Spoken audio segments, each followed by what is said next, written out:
ขับรถคนเดียวเนาะเส้นทางกับเปรี้ยวทุกคนก็บ่มีบ้านคนเด้อทางนี้เด้อแต่ว่าบ่มวยก็สู้ทนทุกคนโอเคเนาะเฮาก็จะไปต่อเลยทุกคน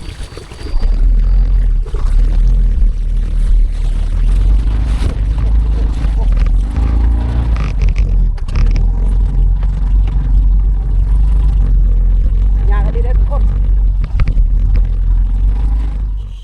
แม่ของนางเนาะคักว่าได้นี่ได้หนึ่งคน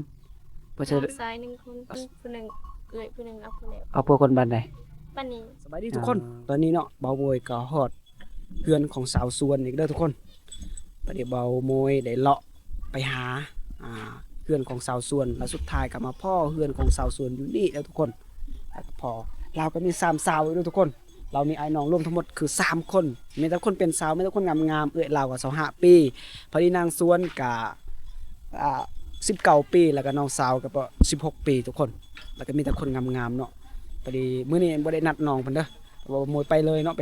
ปหาน้องเพิ่นเลยเนาะตอนนี้บ่มวยก็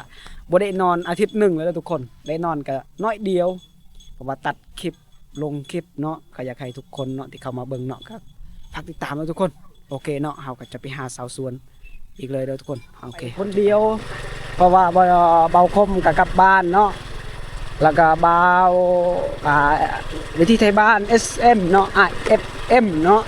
เราก็กลับบ้านนะทุกคนตอนนี้ก็มีแต่เบาห้วยผู้เดียวเนาะไปเนาะก็คือสิไปหาสาวสวนเนาะแล้วว่าสิไปหาน้อง2คนแต่ว่าบ่มวยกับบุกซื้อทุกคนอันนี้ก็คือเส้นทางที่เขาจะไปเขาต้องไปบ้านปะเสียกับบ้านละลึกเนาะประมาณนั้นแหละซ้ำที่เบามวยจือทุกคนขับรถคนเดียวเนาะเส้นทางกับเปรี้ยวทุกคนก็บ่มีบ้านคนเด้อทางนี้เด้อแต่ว่าบ่มวยก็สู้ทนทุกคนโอเคเนาะเฮาก็จะไปต่อเลยทุกคนตอนนี้ก็พอดีเฮากำลังสิลงคอยทุกคนเส้นทางอาจจะยากหน่อยนึงเด้อใกล้สิฮอดบ้านปะเสียแล้วทุกคนตอนนี้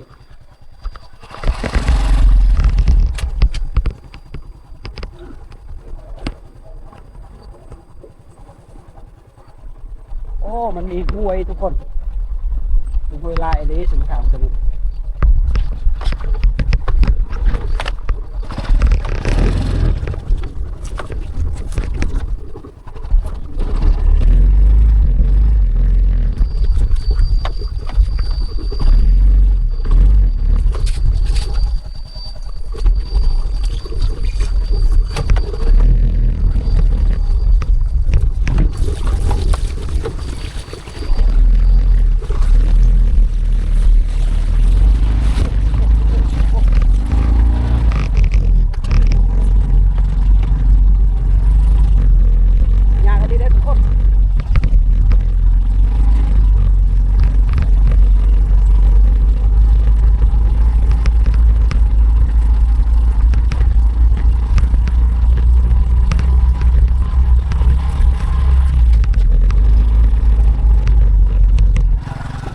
เนี่ยแกชอดบ้านแล้วทุกคนอันนี้ก็ฮอดหมู่บ้านตะหวกแล้วทุกคนบ่แม่นตะหวกปาเสียทุกคนเอามวยเว้าผิดเลยทุกคนโอเคเนาะเอาจะไปเลยทุกคนที่เฮาไปเข้าเอาที่เฮาไปเข้า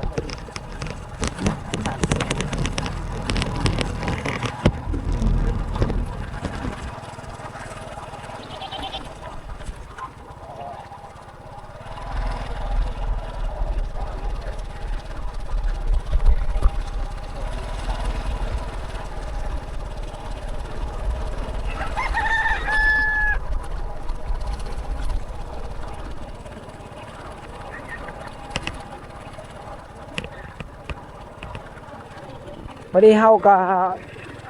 บ่ได้เข้าในหมู่บ้านปาเสียเด้อทุกคนพอดีพวกเฮาก็สิไปเลยบ้านละลึกทุกคนนี่นะพอกับเอื้อยเพิ่นไปหาซอนทุกคนจะไม่ก็เวลาโดไหม Ke wel templi. เต็มเปลมาเอา Tu templi wel pesiai ma tu templi. เอาเอื้อยเพิ่นคนตำปลีได้ทุกคน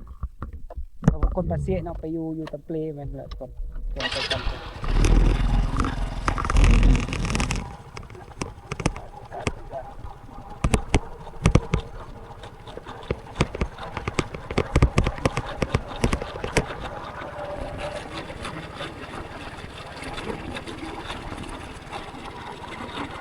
คือเบาโมดกับไปเลยเนาะสิไปหาสาวสวนเนาะทุกคนอาจจะได้พอบ่เราเนาะอย่าเราไปนาก่อนเซตกะสัญญาณจะบ่แห้งปานใดบ้านท่านมาประดับไปสิ อย่าพอจะจืมนะ จิ้มมา จ้ะ จิ้มมา จืมมาจัดได้ ไก่ไม่แกไก่กูมอดเลย มันไม่ได้ที่ฉันเลย ปอ มันไม่ได้ฮ่าจังเลยปกมันไม่ได้ตักหมด เดี๋ยวตอนนี้เนาะเบาโมยก็ฮอตในเฮือนของสาวสวนเลยทุกคนพอดีพอสาวสวนเลยนี่ก็จะเป็นเฮือนของสาวสวนอันนี้ก็เป็นพอของสาวสวนเลยทุกคนบรรยากาศในหมู่บ้านนี่อันโหนแวะแล้วมั้งไอ้ดอยลึกเลยก็จะโบราณเด้อบันปาซีอาจจะลายกลัวนั่นบ่ปาซีลายกลัวทุกคนนี่เนาะน้องเพิ่นก็กำลังอยู่เฮือนครัวบ่อันนี้ก็จะเป็นเฮือนของสาวสวนนะทุกคนพอดีสุดนี้ก็เบาโมยมาคนเดียวแล้วก็บ่ได้เบาคมบ่ได้มาเนาะก็เลยได้ไปคนเดียวนี่ทุกคนนี่ก็จะเป็นเฮือนครัวของน้องเพิ่นเนาะโอ้พอดีมาเฮาทุกคน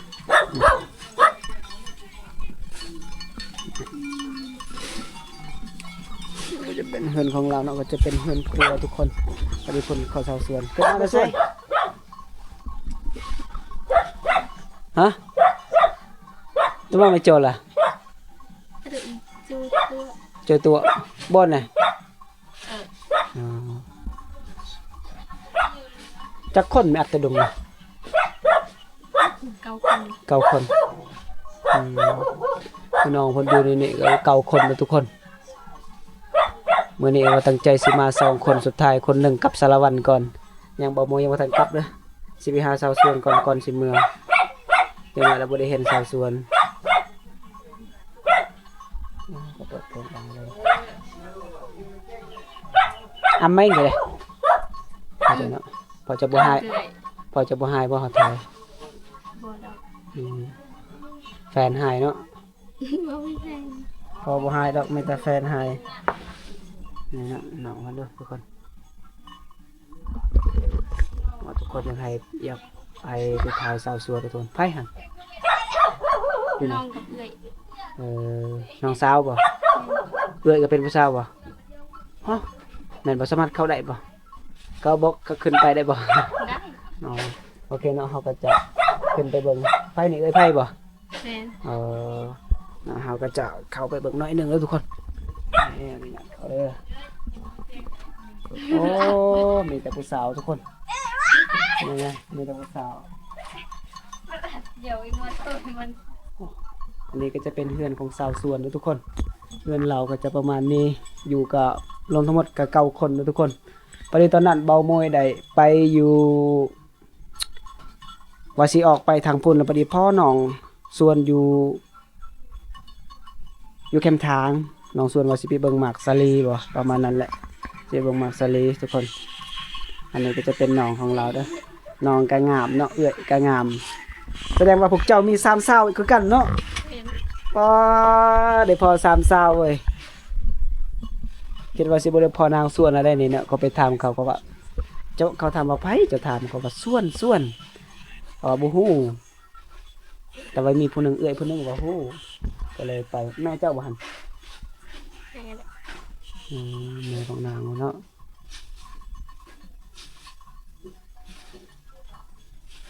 สอนปลาจักคนมานี่สองคนกับเอื้อยหั่นเจ้ายังบ่ทันอาบน้ำบ่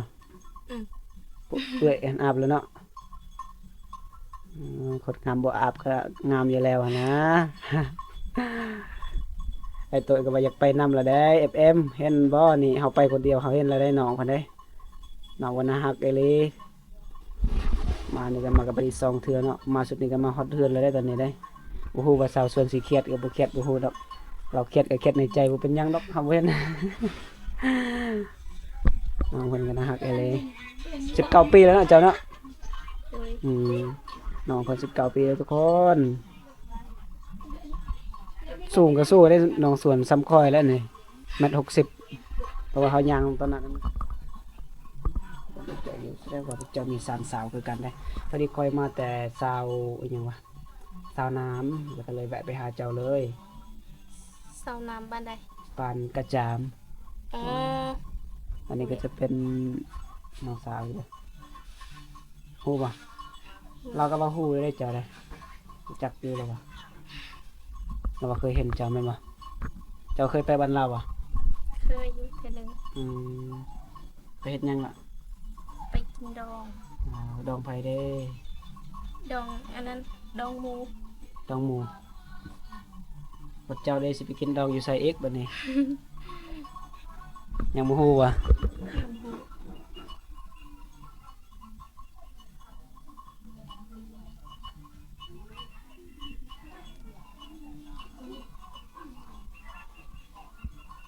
สาว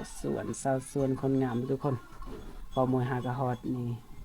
ถามขอจนถามว่าพอเราจะรู้จักเฮือนสวนอยู่ไส แล้วดีแล้วว่าไม่ยังจะถามโอ้ยานอันนึงนะทุกคนพอนางสวนก็บ่ได้สิคุยดอกบ่ได้ใจหายปานนั้นดอก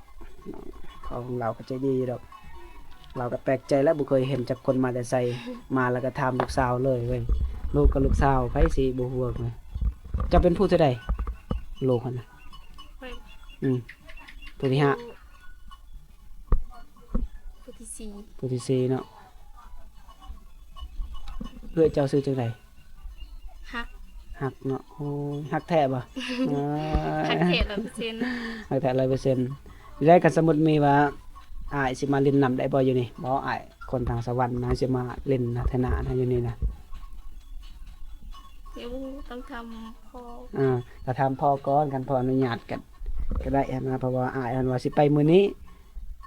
เอาบอกก็ว่าเราว่าอยากเมื่อแน่พอดีเฮาอยู่ประจูเราไปได้กินอยู่หั่นหน่อยนึงกินข้าวแล้วก็ฝนตกแล้วก็ว่าโอ้ยตัวเองสิเมื่อเลยบ่ได้แว่แล้วมื้อนี้กระเทินและทำอิฐแล้วว่าสิแว่ว่าสุดท้ายคอยเลยแว่ผู้เดียวคอย คือหน้าน้องใส่เดี๋ยวจะบ่ได้ใส่ครีมหยังบ่ก็ว่าหน้าเจ้างามไปเลยทุกคนคอยลงอยู่หั่นก็บ่ได้ก็ว่าแม่นว่าโอ้คืองาม เดี๋ นี่ ยว ว่ะ ก็ได้ เขาถามว่าเศร้าบ้านใดโอ้ก็บอก เดี๋ยวนะพวกเจ้าฮู้พวกเจ้าสิไปหาเว้ย ไปหาบ่ได้แล้วเว้ยกันบอกเว้ยนี่เนาะน้องก็น่าฮักไปเลยบ่ได้ทาตะผิวบ่ทาผิวบ่เนาะข่าวธรรมศาสตร์เลยเนาะโอ้ยน้องน่าฮักไปเลยทุกคน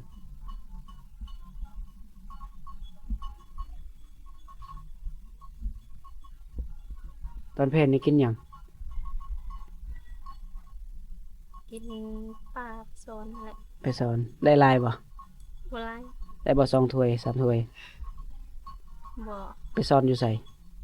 อยู่ห้วย โอ้ยเบามืออยากไปเลยแหละแบบนั้น ห้วย เลย อยู่ทางค่ะ บอลเฮาเจอเจ้าหันบ่ อืม ตั้งเบามืออยากไปเลย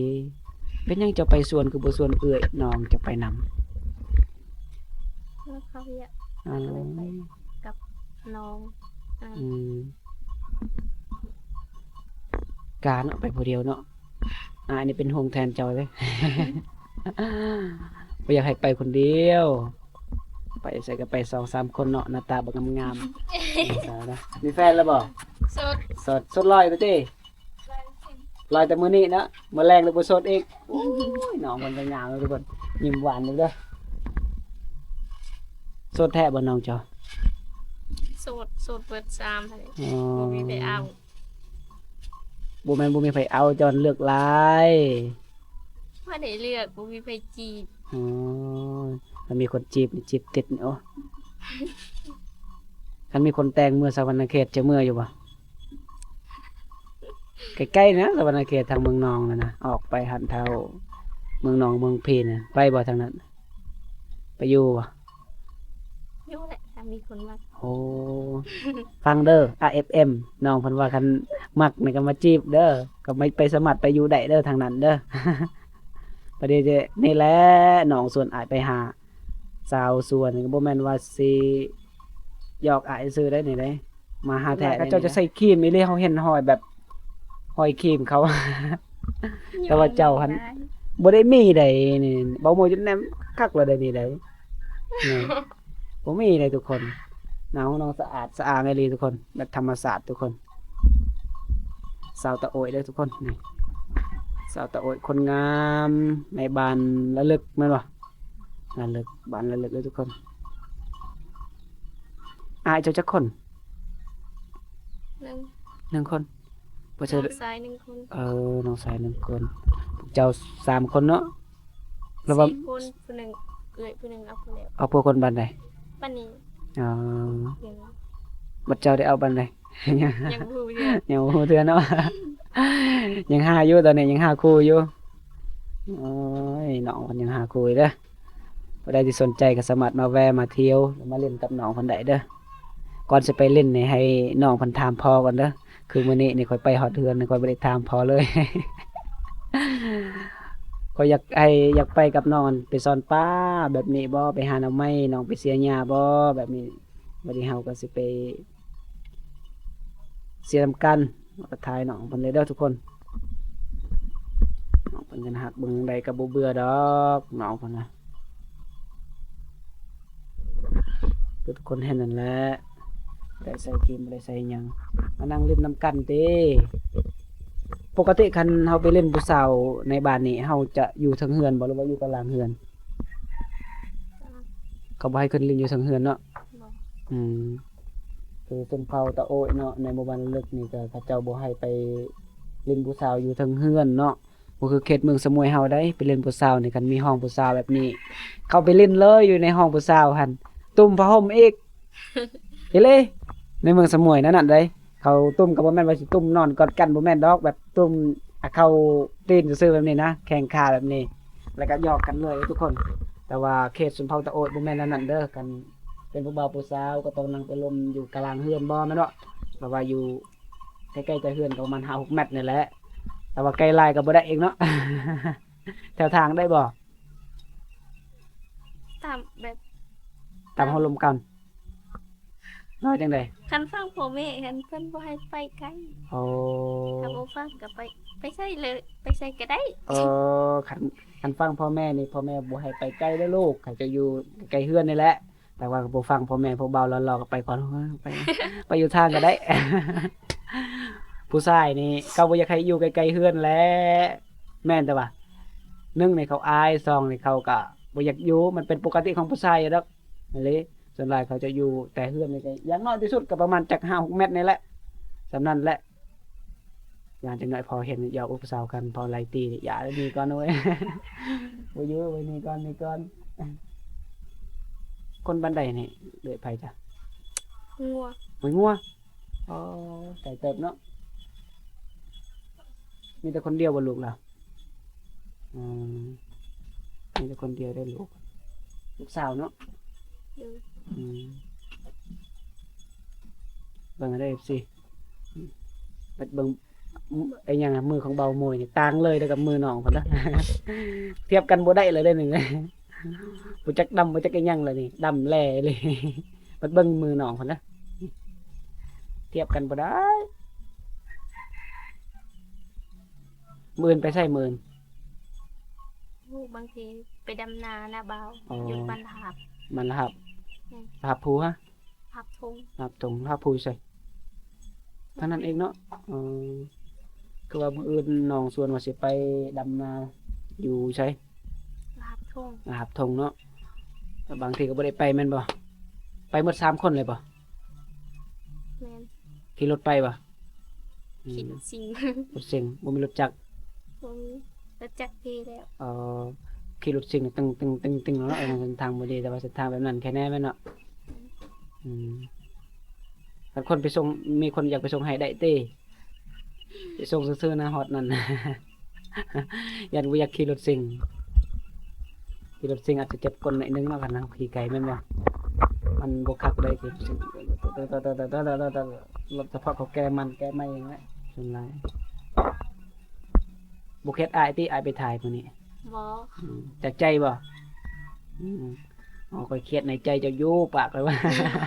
อยากซื้อบางทีน้องเขาก็บ่ได้เครียดเด้อเพราะว่าเขาก็บ่ได้เฮ็ดหยังผิดเนาะบ่ได้ไปตัวน้องเขาเด้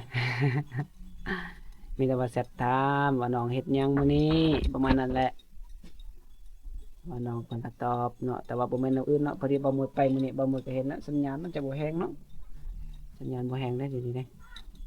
กันลึงไวไฟก็จะแฮงอยู่สาวฮักออกมาพี่ติอยากเบิ่ง2 สาว 3 สาวนี่ ยังแต่บ่เห็นเจ้าได้ตอนนี้เด้จักปีแล้วล่ะ ล้านกูบ่ บ่ผู้นี้เอื้อยเจ้าฮักจักปีแล้วเจ้าฮักเสาฮัก25โอ้ยพอดีเบามวย26ออกมาพี่ติ จะดอก นั่นก็ผู้สาวบ่ สาว อ๋อนี่จะเป็นสาวเด้อทุกคน น่ะ ละบ่พูดหน่อย ล้าน ลานละลาน ล้าน ลานซื้อเราบ่ลานเนาะ ชื่อเรากันดา กันดาอืมกันดาสาว บ๊าย กับ าย นดา ชิดื้อ อืม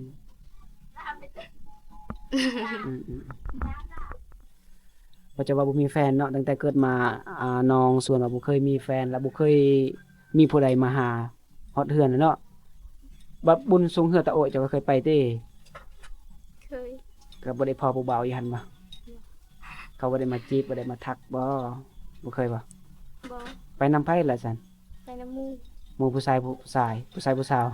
บางเทื่อก็น้ำมูกบางเทื่อก็น้ำนอก อ๋อ ทรายเนี่ย นำผู้บ่าวบ่เคยไป บ่ คันมีผู้บ่าวสิเข้าไปรับไปบ่ บ่ อ๋อ ถามพ่อก่อนอย่าเด้อพ่อสิไล่ตีเลยคือคอยแล้วมื้อนี้เนี่ยไปถามว่าเจ้าฮู้บ่เฮือนสวนอยู่ไสเอาแล้ว หรือว่าแม่นว่าพ่อสิให้แต่ว่า อ่า เราเป็นคนแบบนั้น อ๋อมันเป็นปกติดอกเขาห่วงลูก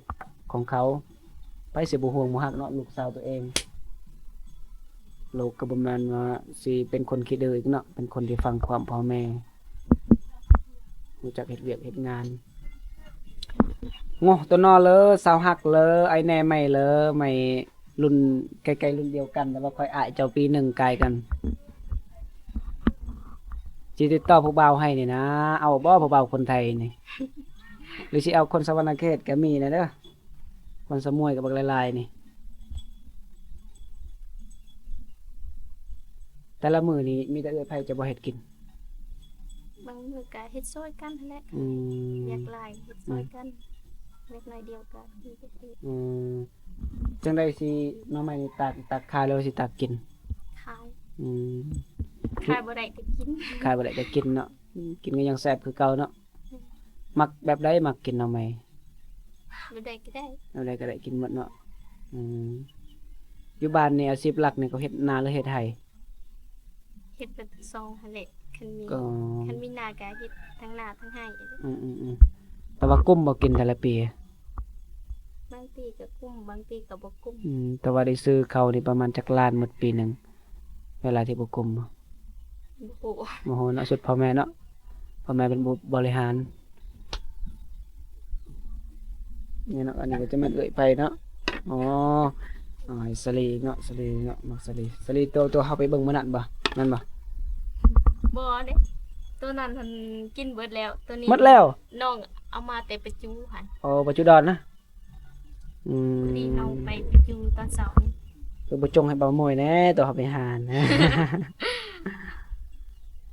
เสาฮักออกกินมักสลีติบอกแต่ห้องเลยบ่ยังไม่ได้เห็นเอ่ยจะบ่ได้เห็นแจงนะไปเอาไปกินมักสลีเด้อนี่ได้ขนมนี่เด้อ บ่ใช่ส่ง เอาไหมเอ็ดแล้วแหละมันบอกว่าสิทายแต่เราบ่ได้นุ่งทรงมันผิดมาไหมแน่ ขอบใจก่อน ขอบใจก่อน อ๋อ จ้าขอบใจ ขอบใจขอบใจขอบใจ คือกันเนาะหน้าตาเจ้ากับน้องเจ้านะขอไอ้น้องกันนี่คือกันเลยทุกคน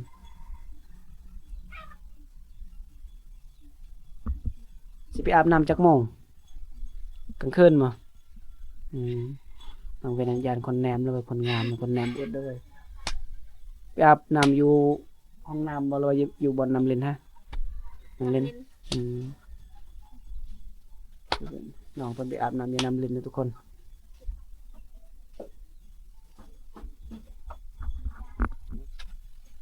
คอยกำลังปล่อยคลิปเจ้าได้มื้อนี้นะคนเบิ่งหากะ200กำลังกินสลีทุกคนตอนนี้นะสลีกับหวานนั่นเอง มักสลี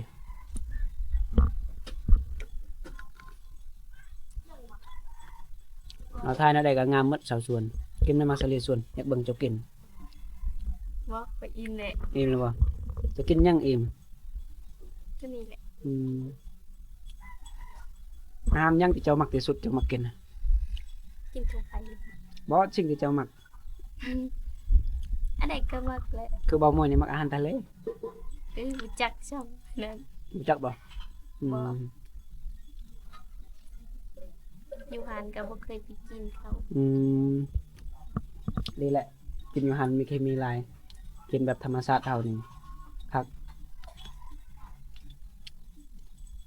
หวานเนาะเสลดนะสวดหมดทั้ง3คนนี้เลยวะพวกเจ้าบ่เคยไปเฮ็ดเวียกเฮ็ดงานบ่อยู่แถวสารวันปางเซสารวัน บ่ให้ บ่เคยไป ยันแม่บ่ให้ อืม ให้ไปใส่เลย โอ้พ่อแม่จะเป็นห่วงหลายเนาะบ่ได้เด้สิไปจีบได้เดี๋ยวนี้ นี่ตอนนี้นะเวลาไปจีบน้องเอาว่าอยากไปเล่นสัตว์หาก่อนให้เขาลัก ลักไปก่อน พอดีเมื่อพ่อว่าให้ขึ้นเฮือนยายแล้ว บอกว่าตัวพอเนาะมาน้องก็เพิ่นบ่กล้าตัวเด้อตัวนี่พอฮู้ระวังเด้พอให้คือเฮาตอนนั้นแหละไปเล่นพ่อก็บ่ให้ไปเล่นอย่างน้อยๆเอื้อยคือกันใหญ่แล้วพอบ่ห้ามไปเลยอยากไปทางใดก็ไปอยากเมื่อทางใดก็เมื่อ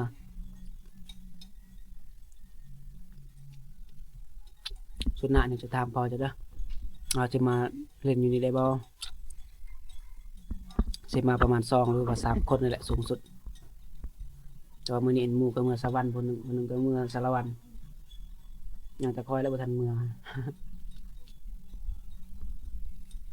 ก่อนสิเมื่อขึ้นทางสมุยเพิ่นแหละค่อย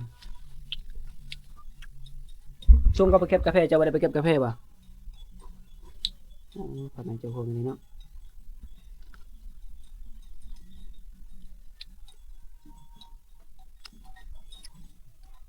คือทุกคนเบิ่งเนาะ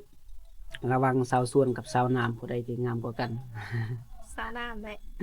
ว้าย สู้บ่ได้แล้วสาน้ำย่างขาวอีก ตัวนี้อันขอให้ FC เด้อบอกเด้อว่าผู้ใดงามกว่ากันนะ มันก็งามคนละแบบนั่นแหละสาวสวนก็งามสาวน้ำก็งามหมดเด้องามทั้งสอง ก็เลยใจตีเดี๋ยวนั้น แม่นว่า บ่ได้เบาหมวยนี่เว้าความจริงเลยมันงามหมดนะเบิ่งผู้ใดก็งามเบิ่งผู้นี้ก็งามมันงามคนละแบบเอามานะแต่ว่าบางคนนี่ก็บ่งามเลยเด้นี่เด้นั่นน่ะแบบแล้วว่าแบบนั้นบ่เขาว่าบ่ไรใจว่ะ คนไรใจว่ามาเบิ่งผู้นี้ก็งามเบิ่งผู้นั้นก็งามบ่ส่วน จักแหละบ่ยอกซื่อ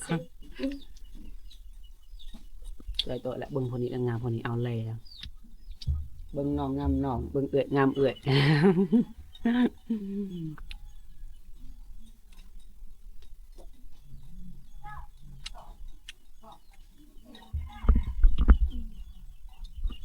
บีบหยังเด้คนหาไผบ่สิทาผู้เบาบ่เห็นอยู่ได้ผู้เบา ๆ คือสิแม่นผู้เบานางน้ำเนาะก็เห็นเป็นแม่นเจ้าตอนเดียวอยู่หั่นน่ะ ก็ฮู้จักอยู่ มาบ่คนบ้านบังลาวบ่ล่ะ งานชี ถึงจักไผทิมไผเนาะพวกนั้นเนาะ เออ บ่ทำน้ำมันนำว่าลาวทิม คนหาก็แน่นั่นแหละ แม่นบ่ ถามผู้หนึงบอกว่าผู้หนึงทีม จักไผทิมกันแท้ก็ว่าเป็นหยังคือทิมกันแล้วว่าผู้บ่าวมันบ่มักน้องแล้วว่าคือพวกอ้ายไปทายก็บ่แม่นว่าพวกอ้ายสิไปเว้านั่นนี่นั่นบ่ได้เพราะว่าเอาไปทายก็เพื่ออยากได้คลิปซื่อๆอย่าให้ผู้บ่าวจะเครียดได้แต่ว่าเขาเลิกกันดนแล้วโอ้บ่ได้ดนเด้มาอาทิตย์หนึงเลยเด้แม่นบ่ประมาณนั้นเด้เห็นตอนใหม่ๆยังแท็กกันอยู่สาวน้ำสาวอ่อนเอาผัวแล้วเนาะแม่นสาวขางเอาผัวเนาะบัดนั้นเนาะจะฮู้จัก ข้างบ่อืมฮู้แต่น้ำเนาะจะได้ฮู้จักนางน้ำ โอ้ตอนอันนั้นไปสไลเดอร์ โอ้สไลเดอร์อยู่ไส จุดอน เจ้าก็ไปคือกันบ่ ข่อยไปตอนปี2024พุ่นแหละ โอ้ไปกลางคืน อืม ให้ว่าพ่อแม่บ่ให้ไป ไปน้ำหมูไปได้ อืม ไปน้ำหมูมี อืมถ้ามีสไลเดอร์นี่จะไปนี่บอกเด้อก็จะไปถ่ายไม่ยังดอก เดี๋ยวพวกเจ้ามา 2-3 คนก็แห่งดีหลายคนพอได้ถ่ายตอนเจ้าเมื่อเลยแต่ว่ากลางคืนพวกกลางคืนพวกเจ้าไป สไลเดอร์เขาก็เปิดกลางคืนเลย ตอนแต่5 โมงเนาะ6 โมงมันก็เปิดสิไปถ่ายบ่ได้ดอกกลางคืนมืดแต่ เมื่อก็มื้อนอนนี่อีกแต่ปัจจุบันบ่เมื่อยบ่ บ่ อืมใจมัก ตอน เนาะ นั้นม่วน โอ้ แต่ต อันนี้ก็เอื้อยแล้วเด้อ ตอนนี้มัน เสาหักเด้อทุกคน ตอนนี้เมื่อยป่ะกันมี ไปแล้ว มี เข้าแล้วไป คนส่วนไปวะเขาสิมาหับเอาว่าเขาสิไปหับเอาไปบ่น้องบ่ไปวะบ่ฮู้ คันไปก็มีแต่ไปเบิ่งซื่อ อื ๆเลย ม ตั้งโต๊ะ อืมน้องเพิ่นน้องเพิ่นอัดประตูกันเด้อทุกคนนี่นะ เขาบ่เอาบ่มือก็ฮู้กันนะทุกคน ตามเพิ่นน้องกันเด้อเอากันตึกใจตกลงกันได้ก็สามารถจะเอากันได้เด้อค่าดองปกติเท่าใดแล้วก็ลืมกันตอนนั้นจะบอก โอ้ไปว่าตามพ่อแม่ บ่ฮู้ทำทำไมเนาะคือแถวบ้านน้องน้ำมันคอยถามว่า เงิน30 ล้านแล้วก็งัว6 โตพุ่นเด้คำบ่มีนั่นสำนักแน่นอนมาได้แพงเติมเนาะเกตสมุยเฮานี่ถูกอีหลีค่ะดอง10 ล้าน20 ล้านได้เมียแล้วเด้10 ล้าน20 ล้านแต่ว่าเกตตะโอยนี่อาจจะแพงเลยทุกคน เกตสมุยนี่ก็ว่าถูกบางคนก็5 ล้านก็มี6 ล้านก็มีก็แต่มันหักกันเลยนะนั่นแหละสำคัญเท่านั้นกระดองนี่สำใดก็ได้นี่แหละน้องว่าทำลายเลยนี่ยันนอนเลยสิไปอาบน้ำแล้วนี่มื้อเด้มื้อใดเด้อ้ายเพิ่นสิเซาถ่ายอยู่อยากไปแล้วตอนนี้ เป็นเอื้อยของสาวสวนแล้วทุกคนอันนั้นก็จะเป็นน้องสาวของสาวสวนนี่ มา นี่เนาะเอื้อยยังโสดอยู่เลยอายุ25 ปีทุกคน เลย ต้องการคนจริงใจ เสื้อแก้ ได้ ว เป็นน้องสาวเด้อก็มีแต่คนงามๆคนตาหักตาแพงทุกคนพอดีก่อนสิเฮาไปเล่นนี่ต้องขอนำพ่อแม่ก่อนเด้อยันพ่อแม่ไล่ตีกลเนี่ยอย่าเด้อคือบ่มวยไปถามนางส่วนว่าอยู่ไสเฮือนนางส่วนไปถามพ่อเรา คิดว่าคนอื่นเว้ยสุดท้ายวัดพ่อของนางส่วนนี่ตายบ่มวยคนแต่ว่าพ่อของสาวส่วนก็บ่ได้ใจหายดอกเราก็บอกนี่แหละ บ่แม่นเวลาสิหายเด้อเราก็มือเว้าตลกซื่อๆเว้าหยอกซื่อๆเพิ่นน่ะมาลินอีกได้บ่ ได้ ได้อีหลีบ่จากใจบ่ อีหลีจัก จากใจเป็นยังโสดอีหลีบ่ ยังโสด ยังโสดอีกแล้วทุกคนโอเคขอบใจหลายๆบ่มวยก็สิเดินทางกลับต่อเพราะว่าสิไปคนเดียวยังย่านในเด้อนี่เด้นี่น้องมันเด้ออันนั้นก็ยังโสดบ่สาวยังลืมแหละ เสร็จ สาวเศษบ่สาวเศษสาวส่วนแล้วก็อันนี้ก็สาวหักซะ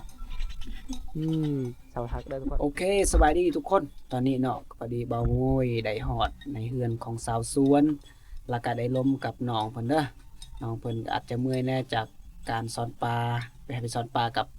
ไอ้เอื้อยน้องของเราเนาะรวมทั้งหมดกับเขามี3 สาวอีกเด้อทุกคนมีแต่คนงามๆทุกคน แต่ว่าตอนนี้เนาะเบาโวยก็สิเดินทางกลับเส้นทางเบาโวยก็ยังไกลอยู่สมุยพุ่นได้ทุกคน แต่ว่ามาสุดนี้ว่าตั้งใจว่าสิมา2 คนกับเบาคมเผากระโดเนาะแต่ว่าเบาคมนี่เมื่อก่อนก็เลยมีแต่เบาโมยคนเดียวก็เลยตั้งใจก็เพิ่นไปหาไปแล้วได้นัดเช้าน้ำมื้อนี้เฮานัดเช้าน้ำแล้วเจ้าพยักนัดแต่ว่าเจ้าหวานจักไปเลี้ยงงัวจักไปดำนาจักแนวนี้ก็โอ้ยสินัดจังได๋ล่ะเจ็บงัววันนี้บางทีโอ้มันเป็นหยังบางทีสิไปหาเลยบางทีก็ได้พอเราอยู่ดอกก็คิดแต่ได้พอน้องเพิ่นนี่เลยเด้อทุกคนน้องเพิ่นก็ใจดี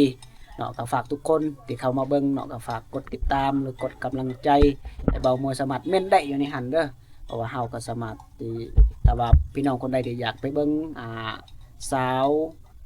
ส่วนเนาะก็สามารถเบิ่งได้เม่นได้เนาะว่าน้องอยู่บ้านใดหรือว่ามีแฟนและบ่หรือกระดองซำใดเนาะก็สามารถถามในหันได้เนาะเพราะว่าน้องส่วนก็ติดตามอยู่YouTube ของเบาหมวยเด้อทุกคนโอเคเนาะคลิปนี้ก็จะบ่ยาวจะบ่สั้นเกินไปเนาะทุกคนแค่นี้แต่ว่าซ้ำนี้เนาะบ๊ายบาย